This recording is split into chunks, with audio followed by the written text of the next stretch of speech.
네, 안녕하세요. 해밀공인 김소장입니다. 오늘은 아주 분주한 하루였는데요. 명절이 끝나고 바로 첫날이었습니다. 오늘은 반도 유보라 골드파크 KB 시세에 대해서 알아보도록 하겠습니다.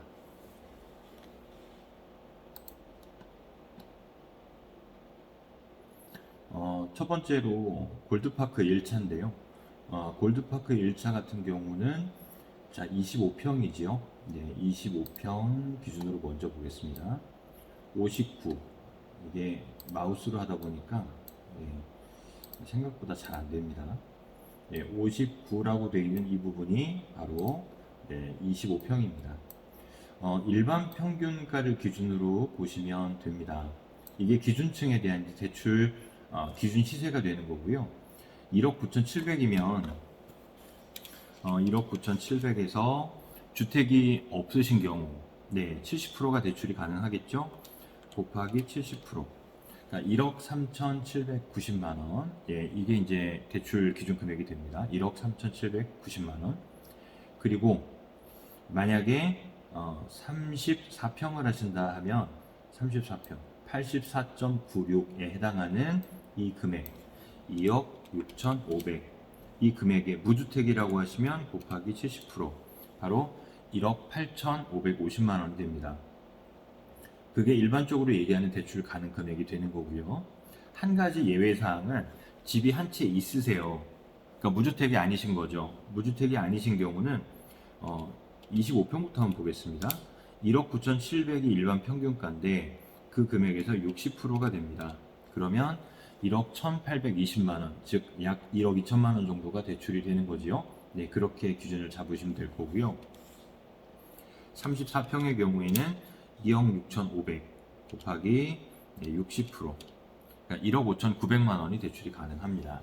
그래서 총 소요되는 금액에서 이 대출 가능 금액을 빼시면 될 것 같습니다. 그거는 제가 정리해서 자막으로 넣어드리도록 또 하겠습니다. 그리고 또 한 가지 궁금하실 수 있는 사항이 그 하위 평균가라는 게 이렇게 있지요. 이 부분은 이제 어떤 것에 해당하는 거냐면 하위 평균가는 은행에서는 보통 1층을 대출할 때 사용합니다. 네, 1층을 대출하는 경우.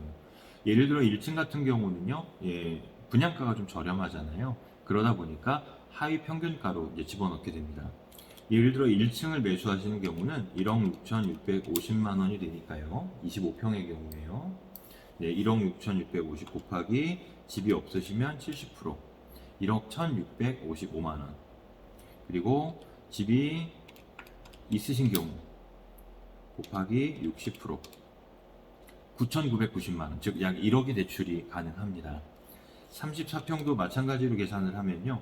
34평의 경우에는 2억 2,600이니까요. 2억 2,600 곱하기 70% 집이 없으시면 무주택이시면 1억 5,820만 원이 대출이 가능하고요. 그리고 다시 한번 집이 없으신 경우 60%인 경우는 집이 있으신 경우는 1억 3,560만 원이 대출이 가능합니다.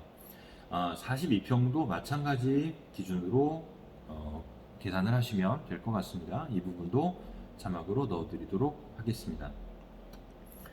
롯데캐슬 골드파크 1차를 기준으로 말씀을 드렸는데요. 2차도 가격은 다르지 않습니다. 한번 보여드릴게요. 2차의 경우에도요. 금액은 차이가 거의 없지요. 예를 들어 한 가지만 비교를 해보면요. 25평의 일반 평균가가 1억 9,700으로 잡혀 있습니다. 그리고 1차의 경우에도 1억 9,700으로 잡혀 있고요. 한 가지만 더 비교를 해보죠. 34평에 2억 6,500 기준 가격이, 자 2차에 2억 6,500 같지요. 네, 금액이 1차와 2차는 차이가 없습니다. 그러면 유보라의 경우에는 어떨까요?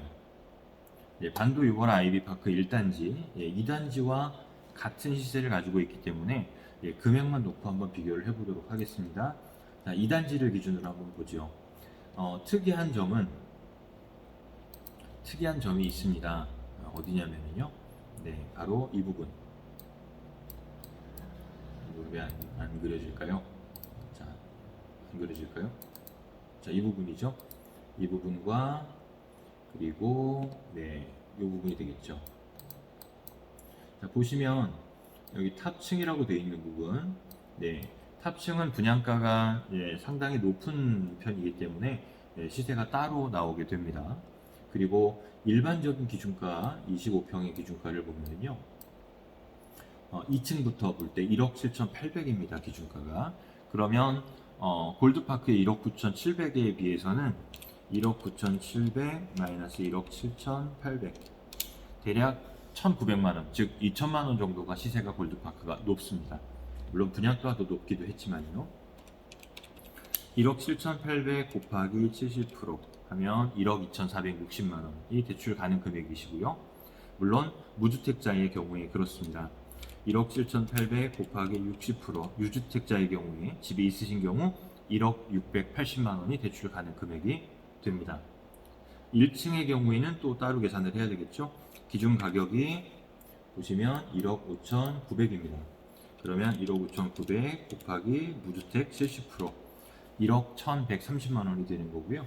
유주택이신 경우에는 곱하기 60% 9,540만원이 대출 가능 금액이 됩니다. 저희는 탑층이 아니라 일반 층을 기준으로 말씀을 드리도록 하겠습니다. 그러면 B타입도 있지요. B타입은 100만원 정도 차이가 나고 분양가도 실제로 1억 7,700, 1억 7,800, 100만원 차이인데 분양가도 1억 6,800, B타입은 1억 6,700, 100만원 차이가 납니다. 그래서 100만원 정도 차이니까요. 무시하고 계산을 하셔도 될 것 같고요. 34평의 경우에는 이렇게 A타입과 B타입과 C타입 이렇게 세 가지로 구분이 되어 있습니다. 탑층을 제외하고 말씀드릴게요. 기준 시세 같은 경우에는요, B타입이 2억 3,900, A타입이 2억 3,900, 그리고 C타입만 조금 더 낮습니다. 2억 3,600. 그러면 A타입과 B타입이 같기 때문에 A타입 한 가지로 계산을 해보겠습니다. 2억 3,900 곱하기 70% 무주택이실 경우에 1억 6,730만원이 대출 가능 금액이 됩니다. 그러면 2억 3,900에서 빼보면 한 7천만원 정도가 더 잡히게 되는 거네요. 그렇죠. 그렇게 계산이 되는 거죠. 쓸데없는 소리입니다. 2억 3,900 곱하기 70% 1억 6,730 이게 중요한 거고요. 대출 가능 금액 2억 3,900 곱하기 60% 1억 4,340만원이 대출 가능 금액이 됩니다. 1층은 거의 매물이 남아있지 않은 상황인데요. 1층의 경우에도 한 번만 해보면요. 2억 800만원이니까요. 시세가 2억 800 곱하기 70% 무주택이실 경우 1억 4,560만원 이렇게 나옵니다. 그러면 2층이나 3층 같은 경우에는 일반 평균가에 해당되고요. 그만큼 분양가가 또 저렴하기 때문에 대출 가능 금액과 필요 금액을 제외하면 들어가시는 금액대가 굉장히 낮아지게 되겠지요. 그 부분도 확인을 하셔야 될 것 같습니다. 우선 오늘은 반도 유보라 아이비파크 1, 2차 그리고 골드파크 1, 2차의 KB 시세에 대해서 이제 확인을 해봤습니다. KB 시세도 제가 사진본으로 다시 올려드릴 거고요. 대출 가능 금액도 다시 한번 체크해서 자막으로 안내를 해드리도록 하겠습니다. 해밀봉인 김소장이었습니다.